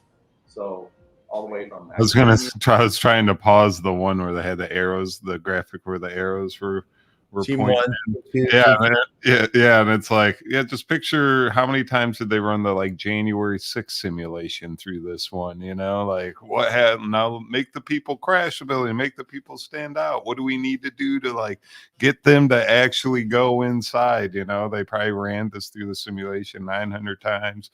What coronavirus would look like and everything. It's just it's a perfect little pardon me, Andy. We're not speculating that Paul Whelan did this before Columbine shooting. So he was a U.S. State Department representative, diplomatic security services. He's getting visas for Russians to bring them in. Those girls are doing toxic clouds at all these Republican events going back to 2011, 2012, right? Bogacheva, Krylova, and the gang. Every year they bring in another 12. Rod Rosenstein and Nancy Messonnier, they're bringing in these operatives and so forth. They're saying that they're Trump's operatives or wherever the Republican candidate is, but they're doing toxic clouds. So these things are the stuff of simulation, right? The over the school, the plantation, the Marie Marjorie Stoneman Douglas School, right? Down to David Hogg. Here comes David Hogg on the bike. These things are timed, right, and rehearsed, like you said, over and over and over.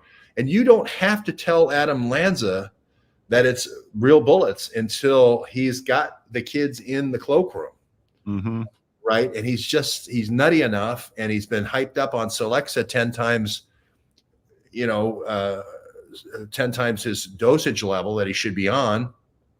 And he's in the hosing position. He's propagandized, yeah. Right. So he's worked through this thing emotionally so many times. And again, when you get somebody doped up on Celexa and you run them through these simulations and you tell them it's a simulation, they go in like, hey, this is a simulation, right? And then they get to the final, and then whoop, all the kids are dead. All the neural experiments here are dead.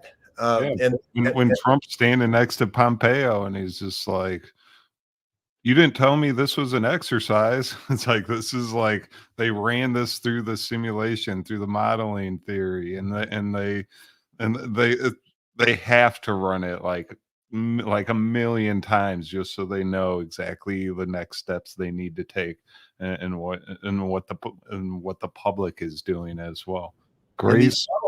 These models get changed, say, well, what if there is a delivery truck in front of the thing? Or what if the door is locked or whatever. And then they go through all the contingencies in this stuff. You leave nothing to chance before the bullets start flying. And so this is what we're saying with Lanza. Now, how did me saying this level of detail and simulation and planning and rehearsal with at least 3 people, how did that get contorted by Scott Pelley into me saying that it didn't happen? I'm not saying simulation like fake. I'm saying simulation as a preparatory act for the deed. If the kids, first of all, if the kids aren't killed in this simulation, they don't get the autopsies. They don't get the livers and the kidneys and all this other stuff that Yale Medical wanted after this was done. Again, I can't find people. Show me people in the paramedics. Show me firemen. Show me police that went to the hospital. Show me a doctor that says that somebody died in my arms. All these dead bodies were shipped immediately to Yale Medical. And that just smacks of a cleanup on aisle 7 to me. Now, how Scott Pelley didn't hear me say that when I went to Sandy Hook and he threw Alex's reporting on me, I think is to create the impression, right, that I'm somehow aligned with Alex Jones, and somehow citizen journalism is spreading this kind of conspiracy theory. I'm not. This is your simulation and training center, not mine. Paul Whelan is your guy, not mine. He's your Clinton Foundation guy that does all these training and simulations at places like Columbine. He's your guy, Hillary Clinton, not mine. So this is what the DNC always does, is they try to take their thing and throw it on you because you're the whistleblower. All right, George Webb, I believe that was the end of the video at the simulation and training. They're working with NATO as well, so they have when it comes to like the WHO and the rest of the world being on board with this simulation and training exercises. They're just spreading this stuff everywhere, and it's not just in the United States. Yeah, and I think this has been a good show. I wanted to, at some point, maybe next show. Yeah, Scott's done a lot of work here. Oh, I wanted to make one last comment, Andy, when he said, you could see Dr. Campbell or nurse trainer, assistant, Dr. Campbell, whatever he is. Mm-hmm. You can see him saying he's afraid to even say the word gain of function. He's saying that the virus is making incremental improvements and it may be even a gain. He doesn't even say gain of function.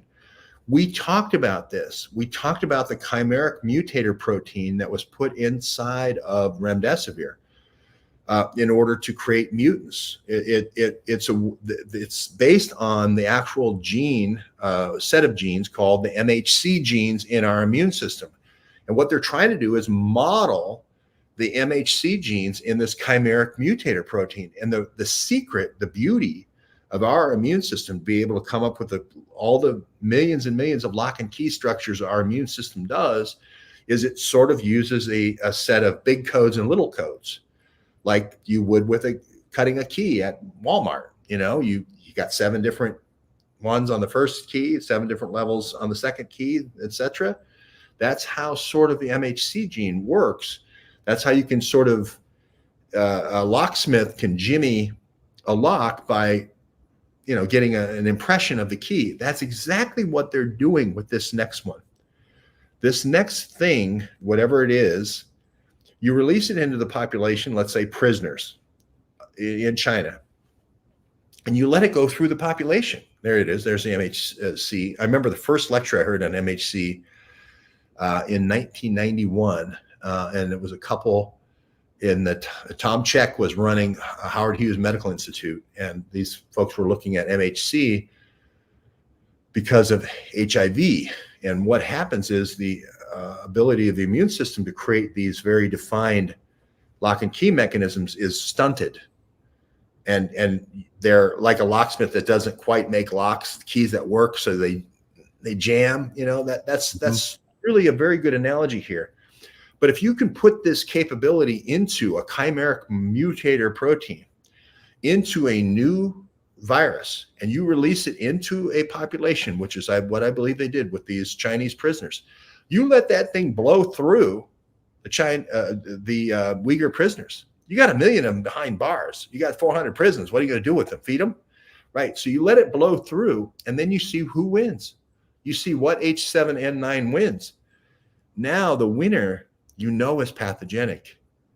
Now the only thing you need to do is put it in a bottle, have a NATO courier, take it to Matt Pottinger, who has a top secret clearance, right? Mm-hmm. And then get it to Alina Habba, and that's all it takes. And that's disease X, and that's the end of Trump. So the only reason I'm calling out Alina Habba is I want Trump to live, and I want Bobby Kennedy to live. I want Joe Biden to live. I don't want this to be determined because of a fake pandemic that hides an assassination. Well, I hope they don't take your advice on that one, George Webb. Don't watch this and take that as a challenge. Keep her at a distance, Don't sit very close to her, That's all I'm saying. And they've doped her up with whatever vaccine it's going to be, because they've had 10 years to work on the vaccine part of this too. I just say be careful, because you don't understand. Trump, I don't think, understands that this is a 20-year program, at least 10 years with the flu. With Erasmus Labs, it's actually 20. They've had 20 years to figure out the vaccine on this. So if she has the vaccine and he doesn't, she can cough all she wants in court. He's going to get it. And if he doesn't have the vaccine, he's going to die. I know that people think vaccines don't work, but in this area, Task Force said they had the universal vaccine in 2017. It does work. They're going to use the sword and shield. They're going to use it on Trump if we don't protect Trump. I was going to ask you about that. I know there's a lot of people out there that didn't trust what was going on and didn't get the vaccine the last time around, and I think maybe the powers that be maybe took note of that, and they're like, hey, they didn't take the vaccine, they're not going to trust us next time. Right. Maybe let's make this virus a little more real this time around and eliminate some of these people, so we don't have to worry about Selected evolution, lull you in. And the reason I say that, Andy, they probably ran that in their simulation. They figured out, they won't take it the first time, second time around, let's get them. That's John Nash riding the bicycle by me, almost hit me a couple times. John Nash riding the bicycle down the sidewalk at Princeton. What was his thing? Game theory. And this is game theory. This is how you do with populations. You get the population to be vaccine resistant. And I'm going to say this, RDRP, RNA-dependent RNA polymerase, RDRP, is the same protein that the influenza virus uses to replicate itself, same as coronavirus. So if they worked out the kinks with remdesivir creates mutants. There it is. But influenza uses this same methodology. So it could be that coronavirus was a live exercise. And now we're going to have the real exercise. And they use that to perfect RDRP with coronavirus. And now here comes the Erasmus Lab. Task Force, my dead partner, research partner, could be right that it always was going to be an influenza attack. And again, influenza doesn't do well by itself. It's nice if it has a backbone, like an anthrax or something like that, a hard shell, candy coating. So we'll see. We will see. All right, ladies and gentlemen, it has been 2 hours. We are approaching I guess that's 2 p.m. where you're at, the 2 p.m. Eastern mark in Florida. George Webb, do you have any final comments for the audience? What we learned today? What are we looking out for in the future before we hit the road till Wednesday? I do. I want to sing it out. Happy birthday to you. Happy birthday to you. Happy birthday, dear Andy. Happy birthday to you. There we go. I remembered which one of the applause button was. Thank you, George Webb. It is, I do feel like I'm getting more beautiful with age. So you are. Yeah, incredible. I mean, Brad Pitt is watching, going, "Oh, I'm going to throw like Andy." You know, Brad, you got enough money and you have Angelina. Shut up. You know, go back. If you watch Andy's old game films, if you want to throw like Andy, come on, you can't have everything. Come on. Yep, Joe Flacco, step aside. I'll be challenging you next year for the Cleveland Browns spot after the playoff. If only you could have played those 2 downs, Andy. You would. Did you see the guy break? Yeah, he threw up like wide open. He totally wide open. And I think I could have scrambled away from the pressure a little bit easier than Joe. That lineman that caught him was 387 pounds. Did you see how big that lineman was that he couldn't run away from? And did you see the guy, the brown guy that broke up the? Oh my God! It was a travesty. There was about 20,000 people from Cleveland and Texas that day that were just walking out of the stadium sad, but. Yeah. All right, ladies and gentlemen. Once again, you can find us on Rumble, YouTube, Facebook, Twitter. We are on. If you don't like our pretty faces and you love our voices, you can listen to us on Apple Podcast app, Spotify, Google Play, Amazon, all the audio apps out there as well. But we prefer you tuning into the visual aspects because we show you what we're doing exactly. We show you the news articles, we show you the videos, so you know we're not just making stuff up here. We proof is in the pudding, and we like to show you the pudding. And George Webb, I'll see you Wednesday at noon Eastern, and you'll be on Peter Duke tomorrow at 5 p.m. Eastern, correct?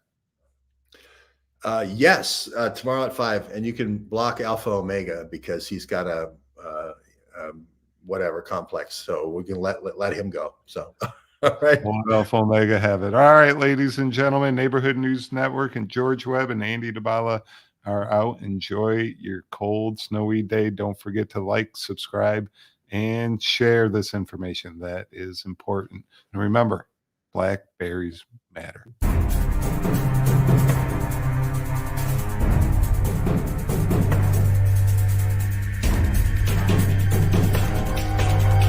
Started seeing like blackberries,